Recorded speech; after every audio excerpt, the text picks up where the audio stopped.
So here, sorry about the kettle in the background there, I'm making coffee. This is Taro. This is Carol Hertzer's first ever deck that she created when she was an art student in University of Washington in Seattle, I believe. You have a piece of the material that she used to stick the card onto the silk here.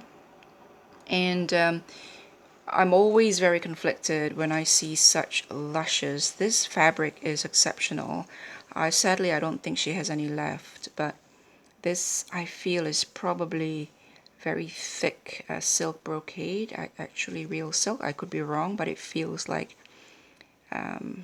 real silk. They're usually a lot thinner. This is one of the thickest silk brocade I've ever felt. And sadly, these days, these brocades are made of synthetic. They're not made of real silk anymore because, costs and margins and profits and whatnot. I believe this is either, there is a name for that. This is either synthetic or my mother's wedding dress is made of this fabric called taffeta or something. Yeah, I'm not sure. This one here feels like cotton.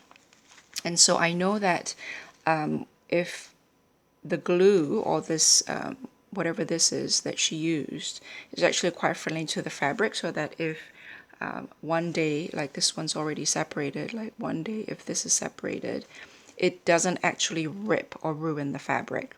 So I was very, very relieved to find that out.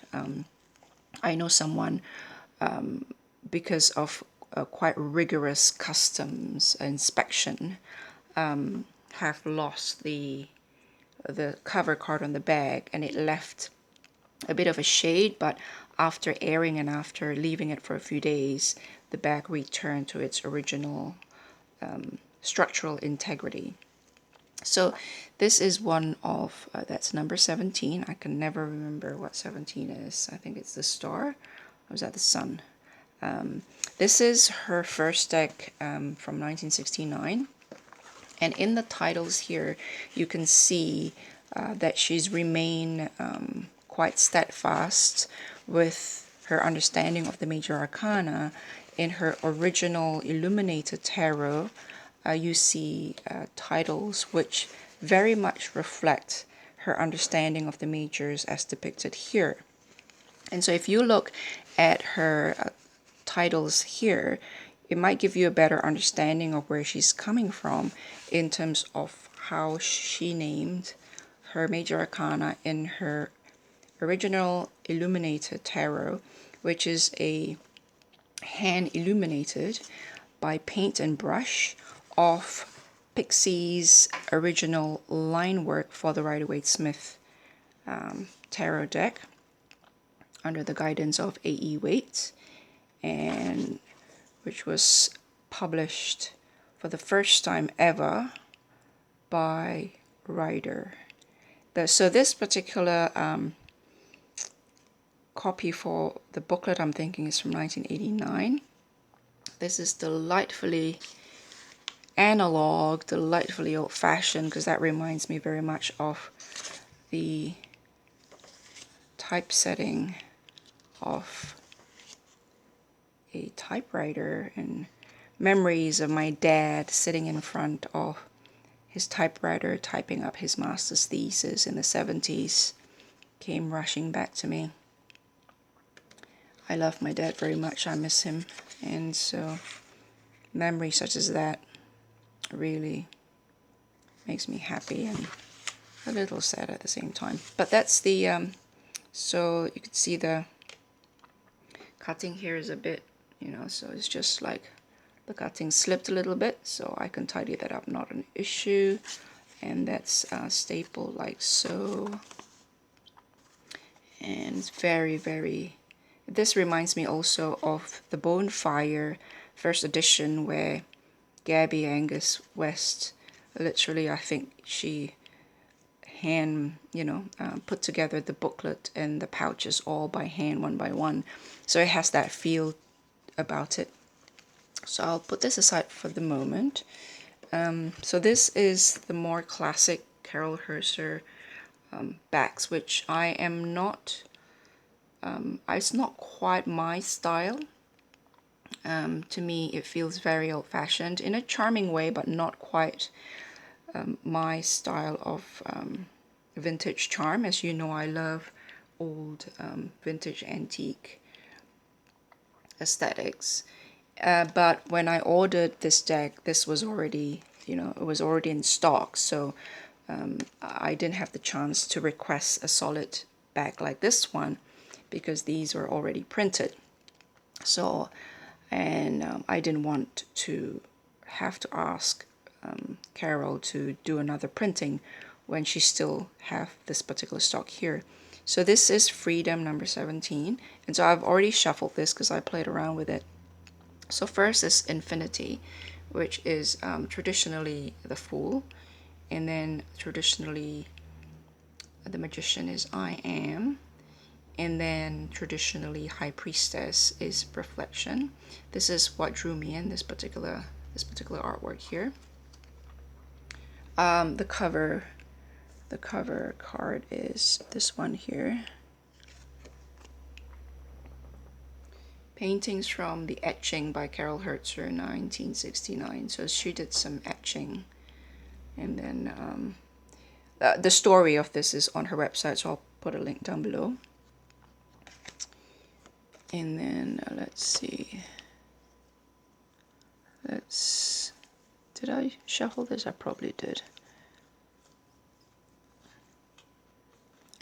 3 is usually the Empress. This is Love, not lovers, love. Because love is the gateway to birth, isn't it? Let's see what she says in the book, shall we?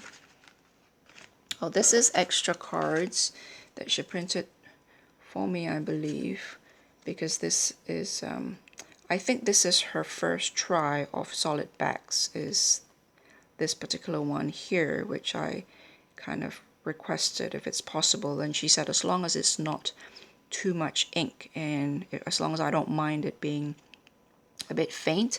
And as you can see, you can see the variance in color here, so it's not completely, it's not pristine flat like you would commercially printed colored backs. These are the chakra cards. I don't work with chakra so much, not really. I often use the term chakra and color and association in the body as simply symbolically, I suppose. So yeah, so I'll put this at 1, 2, 3, 4, 5, 6, 7, 8. So I'll put this aside. I'm sure it'll be useful somehow in the future. So let's take a look at number 0, usually traditionally the Fool. It says a sphere of black with red light hidden within it is the center of this card. 2 smaller black circles, one above and one below, are an inference to the idea of the Trinity. 0 is the primal state before 1 and 2 have divided and then rejoined to become 3. In the number 1, the dark circle becomes illuminated, its edge now a clearly defined red circle. An inner eye, sky blue with black at the center, is surrounded by golden light.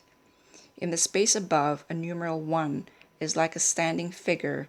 Its shadow weaves patterns which fill the space below, expanding outward.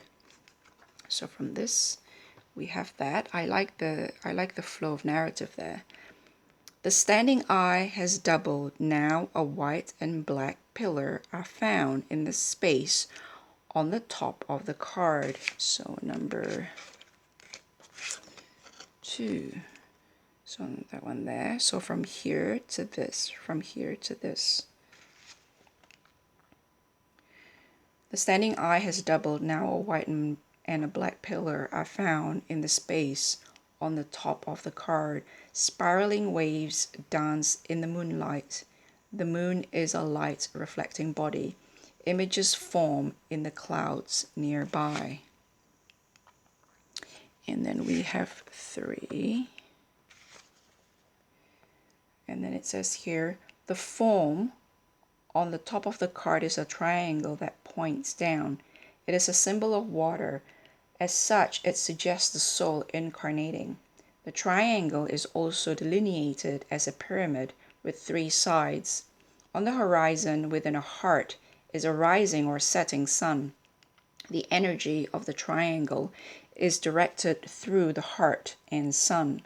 Waves of energy around the heart are the inner cosmic ocean.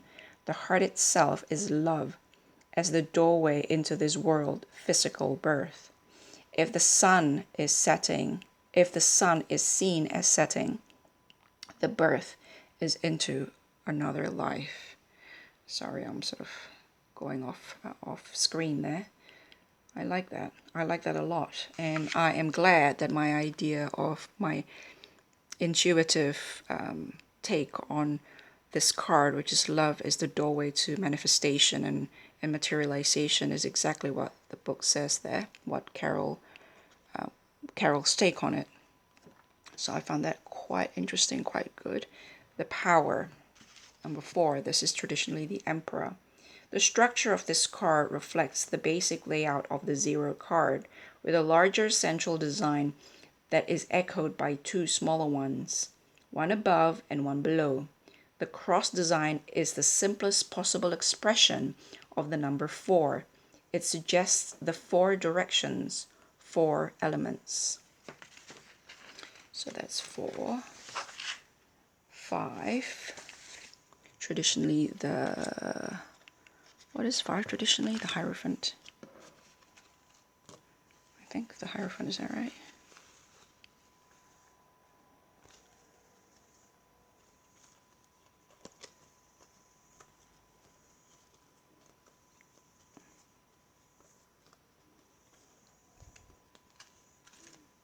Where's 5? Hold on a second.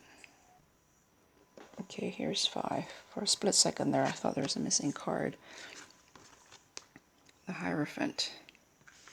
Oh, this one here is Initiate. Now, if you have Carol Herzer's original Illuminated, you'd notice that her Hierophant card is called the Initiate. And I suppose the Genesis is here.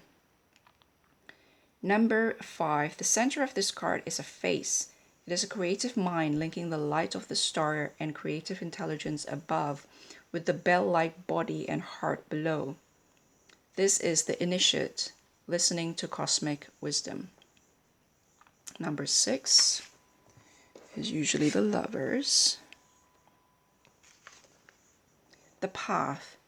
The number 6 is represented by a 6-pointed star at the top of the card. The rest of the card is a landscape, seen through a cutaway image of an arrow, like a keyhole.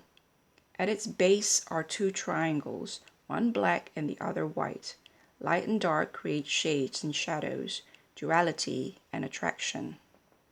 Duality and attraction. Light and dark create shades and shadows. So there's an echo of yin and yang, masculine principle and feminine principle, and the Lovers. 7.